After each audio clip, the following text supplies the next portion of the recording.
So we're live now on every platform except Instagram. I'm going to have to get a stream going there in a second.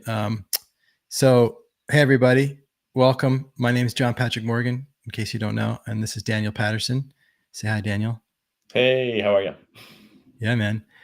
Cool. We're live on Instagram now, too.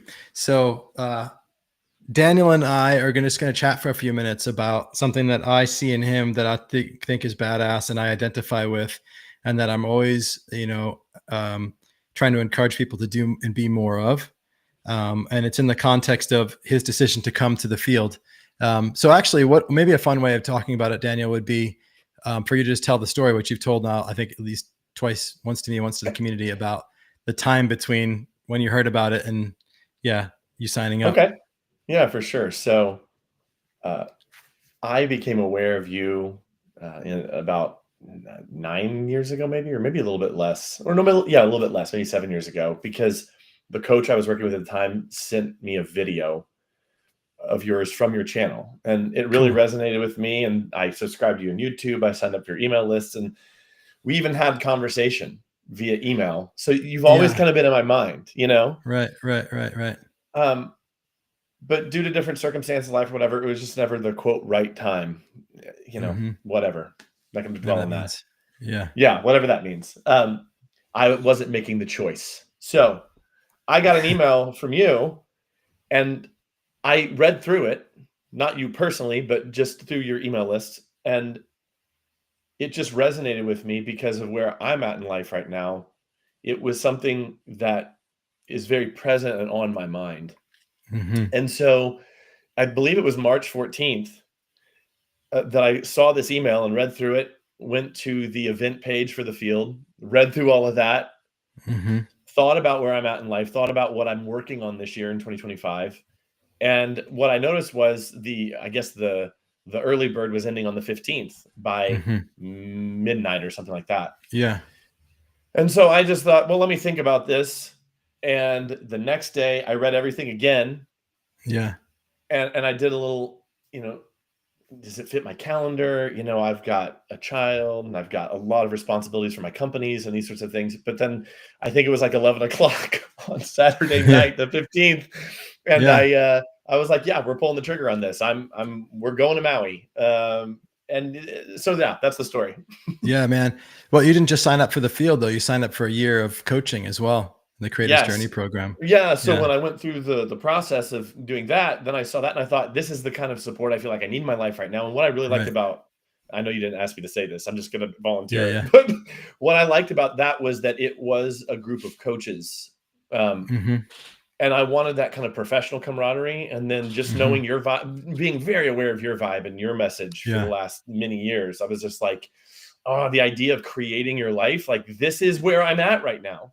Right. So I was cool, like, well, man. This is a no-brainer.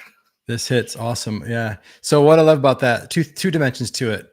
One is that you read through it and you're kind of sorting for what resonates. Like there's a trust in something intuitive with you. It's not all logical. And then there's the willingness to take immediate action when something feels right. That's the piece that I don't see enough of. And if I saw more of it, I'd see more people creating more of what they wanted. Of course, there's people that don't have that intuitive connection and aren't reading something for resonance. But one of the things I'm always, often trying to help people to see is that there's a way of being decisive and action oriented that's really in everybody that gets shit done and makes shit happen. And so I'm kind of reading a bit, mind reading, guessing that a lot of your success, you have 3 companies that are successful, you make shit happen in your life and in the world, that being able to make a decision and take action when you know something's right for you has been an important part of that. We haven't talked about this, but I'm just curious, what do you think? Do you think that's true or not? How do you relate? Or is this a one-off or? Let me tell you something. Yeah. This, what you're saying resonates for me deeply. And I'm not going to point to my own experience. I'm going to point to something that was actually very influential on me. Okay. Do you know the name Eben Pagan? Do you know who that is? I do. Yeah. But back double your dating. Yes. And then eventually Get Altitude, where he started doing business consulting, because right.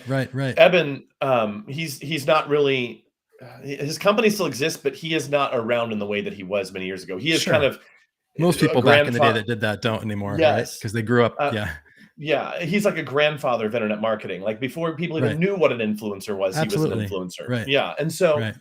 I actually took his Get Altitude training, Hmm. and it's from the mid 2000s. And there is Hmm. something he said near the beginning of that program that I will never forget. And he said that they did this cross section of all these entrepreneurs, people who own small businesses, from very small businesses to like millions in revenue, even maybe like approaching 8 figures in revenue, high, Hmm. 7, 8, 9 million. And they were trying to look for something that connected all of these people who were very successful, Hmm. who just and they were looking for like they look on all these metrics. Was it gender, age, upbringing, socioeconomic status as a child? Was it race, ethnicity? Like they just looked at all these factors and they could only find one thing that connected all Mm. these successful people. And it was when they learned something, the amount of time it took them from the time that they learned something new to implementation, speed of implementation was the only factor across this cross section of like thousands of Yeah. entrepreneurs, because they were basically trying to create a school of entrepreneurship. And Right. this wasn't his experiment. He was citing a study that he became aware of. Right. And I can't remember what the study was or anything like that, but that really resonated with me in my early 30s, because which was 10 years ago. That really resonated with me at the time because, man, was I ever up in my head. I was Yeah. always second guessing, triple guessing, quadruple guessing every decision, just overthinking. I mean, it still is the thing I Right. struggle with to this day, but but yeah, speed of implementation. So I Yeah. couldn't agree with you more. My dad said to me in my 20s when I was in real estate, because I was like hemming and hawing about something, he's like, kid, make a decision. Your indecision costs you much more than a bad decision. Just make one. And I was like, Yeah. wait, indecision cost me more than a bad decision? Huh. Yeah, because the Mm, time you waste and then he didn't say this, but and that what I would say about it now is because every moment I spend in indecision, I teach myself that I'm an indecisive person, and it actually generates more of that way of being, which is like mm, exponentially costly because I'm putting myself mm. down a path of that way of being. Why do you think it is that people wait? I mean, I can look at Well, myself and know the reasons that I used to, but I'm curious because you've worked yeah. obviously with a lot of people. Well, I think that the most simple answer is because they're afraid, but like I think it's Mm, worth going way more nuanced than that. mm, Um, um, it's a fear of it not working out, and also, but really, I want to just not put so much on them by saying that because they don't have a worldview that makes mm, those things not working out not only tenable but desired. Like mm, a lot of this, I grew up with a dad that became an entrepreneur. I watched him go from blue collar as a police officer to an entrepreneur. So, like from 8 years old, he started to do entrepreneurship. So I watched that evolution. So I kind of grew up with some of that possibility. But I also studied physics and mathematics, and I spent 3 years working in a lab. And like the entire focus is like failure, fail, learn, fail, learn. That's literally what mm, science is. And so mm, the scientific method is like basically just constant failing as a means for learning. And so I think between those two things, I've just had an orientation where like failure is a sought after outcome, because the faster I can fail, the faster I can learn. And so because I have that worldview, hmm, doing something and it not working is not a problem. It's actually a path. And so I don't think that a lot of people have that, because they go to school and they're taught to study and get a good grades and then get a job and get it right. Don't get it wrong. Like get your answers right. And so like that's different. Like in the science lab, it's like that's not you don't get bad grades for your scientific experiment not proving something right, right? You get it for doing a good job measuring. You get graded on how accurate you are, not on like on your success in the experiment. And yeah. so I think because I learned to value, because I have that worldview. So I don't think a lot of Mhm, people have the worldview that makes failure tenable or sought after. So hmm. therefore it's more scary. Therefore they're hesitating to take action because they're prioritizing succeeding in their actions over learning and growing. That's my Hmm. theory. Yeah. No, that resonates. Hmm. What about you, for you, when you don't show up that way? What is it for you? Fear, I think, is a big one, or was a big one. I think now it more shows up. complexity and wanting to do things right. Mm-hmm. I Yeah. will I will wait to do things because I don't know the right way to do that yet. I Mm-hmm. don't know the right way to hire a very high level marketing manager for me to take over, Right. this aspect, this part of my business. Yes. We're going to need to hire like an intern, and over the next 5 years, mentor them up into the kind of person that can do that. We can't just go and Mm-hmm. hire someone immediately. Like, Mm-hmm. so if I don't know Yeah. how to do it, I won't do it. That's kind of where I'm at. That's the struggle, or the Yeah. current version of it for me. But the fear one went away with coaching in the 2010s. Mm-hmm. So I don't know how to do it. So Yeah. I can't do it if I don't know how to do it. Yeah. No, but I guess but is that in service? Is that what, when you don't take immediate action, is that what the kind of thing that comes up? Because is that Yes. that's what we're talking about, right? Okay. Yeah, because it's Yeah. like, because for me, it's a dysfunctional relationship with time. In other Mm, words, oh, if I do it the wrong way, we wasted all this time. But of course, the irony is that the only way out is through. So you do have to spend the time. You have to spend the time yeah. and the money. The one that Yeah. I see most in clients that I coach is lack of faith in themselves. That's a big one. Hmm. And so a lot of times, to use language that I learned from Chandler, you're not selling coaching. You're enrolling people into a vision, and Hmm. that language really resonated with me, and has Mm, really formed the basis of my early impressions of how coaching is sold. Which hmm. is, Hmm. actually, it tastes disgusting, those words even coming out of my mouth, because I don't think of it that way. Hmm. I sell software, but I don't sell coaching. I enroll people in a Right. vision. And so a lot of times that enrollment process just involves helping people to see the potential in themselves, which I think Yeah. I know is a huge, that's so familiar to you. Yeah. Yeah, it is. When it comes to like taking decisive and immediate action, for me, if there's a hesitation, and um, it always boils down to fear on some level, even if it's because I have some strategy that I normally use, but I don't feel I'm able to use now. And it's like, if I were to make this decision without uh, having that strategy in place, then it wouldn't work out. And I'm afraid of that happening. And also, like, as you go bigger, it might be like, yeah, you can make a decisive action for an event that's $7,500, but for if it was 75,000 and you felt really called to it, that might not be as available as a decisive Yeah. action. So sometimes when you scale up the size of things, it brings you to an edge. And I don't know if you've come across this in our curriculum yet, but like, Mm. I'll share it here because I think I kind of mentioned it, but I'm curious what you think about it. For me, there's at least three reasons to take any action. And I'll give them in reverse order of priority. So the third best reason to take an action is because you can't win if you don't play, right? So if you want to get a result, you've got to Mm. try, you got to take an Mm. action, because you're definitely not going to get it if you don't take the action. That's the third best reason to take an action. Mm. The second best reason to take an action is because whether you succeed or fail to get the outcome, you're going to learn something about the efficacy of that action. This goes back to my whole scientific method thing, right? Like, I'm going to learn something about how I took that action, whether the action works or not. So I'm saying Mm. that's an even better reason than that I might get the result. That's kind of to my point earlier. But that's Mm. still only the second best reason to take an action. The number one reason to take any action is because the moment I take an action, I teach myself that I am the kind of person that takes that kind of action. And so for me, that's the primary reason to take any action. And Mm. so that having that as my reason to act will often cut like a hot knife through butter when the butter is some kind of fear about what might happen. When I ask myself, well, who do I want to be in this context?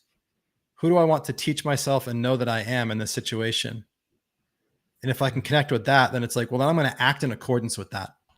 And oftentimes that will give me access to action in a place where I'm otherwise afraid. And so, like, to bring that back to your situation with the hiring a marketing manager, Mm. I mean, there's somebody that you're teaching yourself that you are by saying we need to hire an intern and take 5 years. And Yes. and if you were to hire somebody quickly, in a matter of weeks or months instead of years, you would teach yourself that you're somebody different. And if it were Yep. most important who you teach yourself that you are, then you've got a new reason to take action. And that really usually typically accelerates action. Yes. We are what we do. Yeah. Yeah.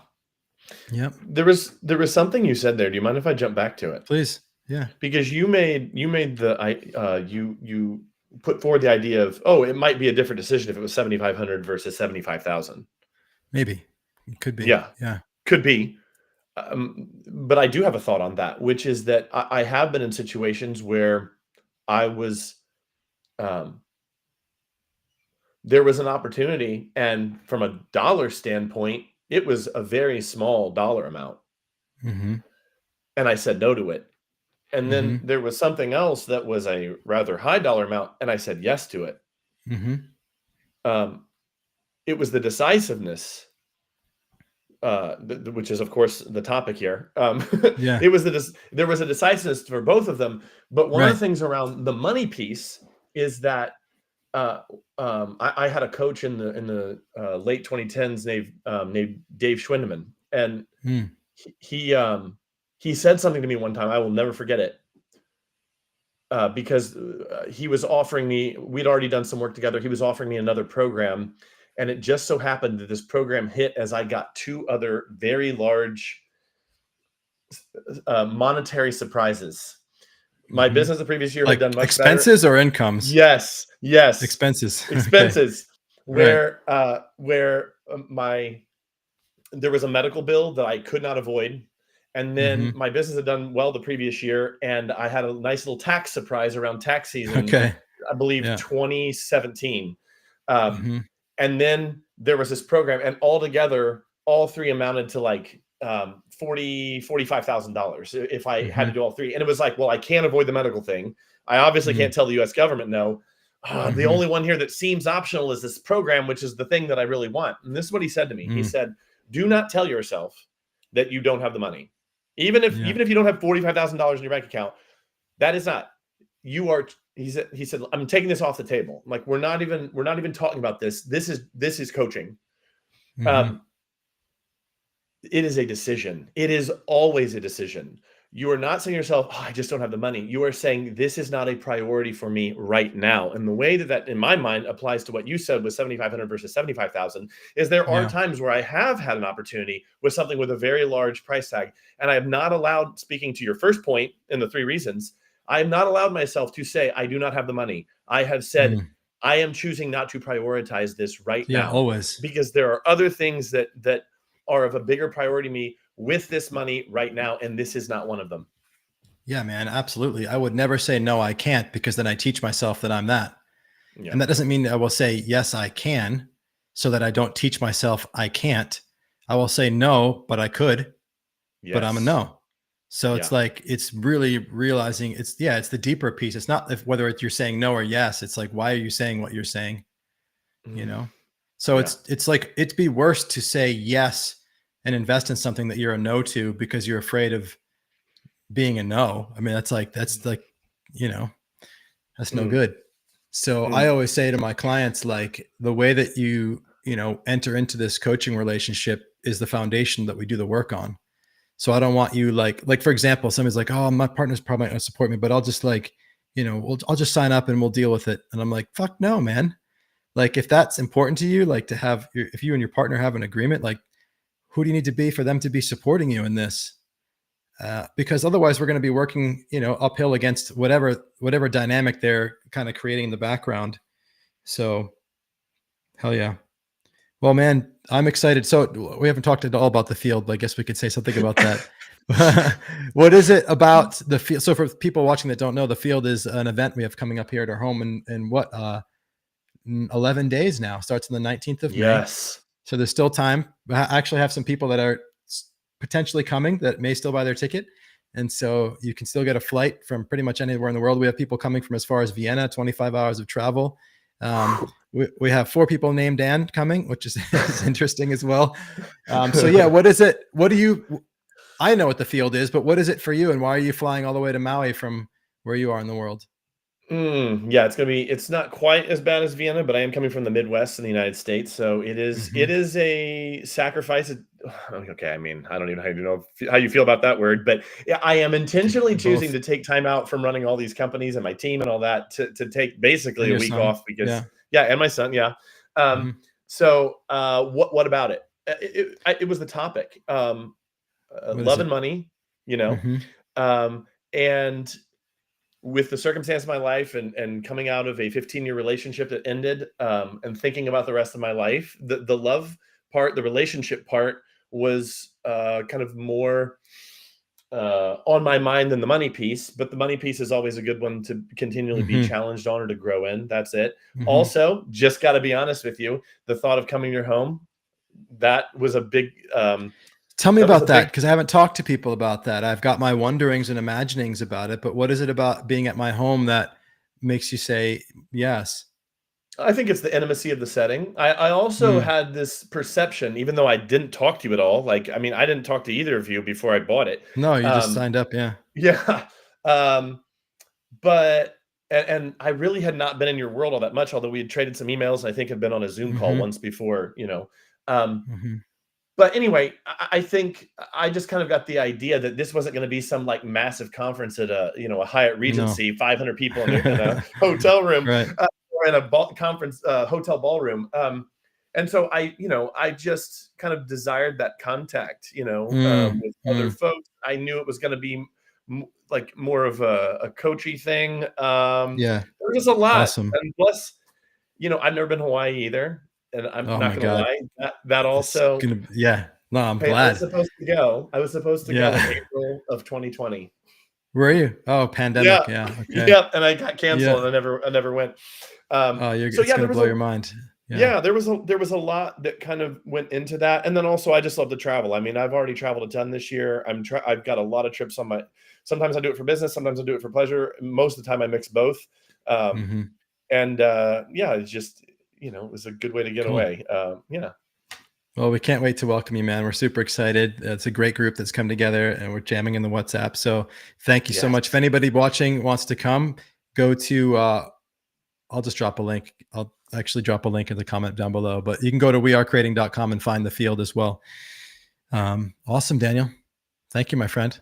Yeah, it was good to talk. I'll see you in Creators Journey Wednesday, and then I'll see you here in Maui the following Monday. Cool. See you then.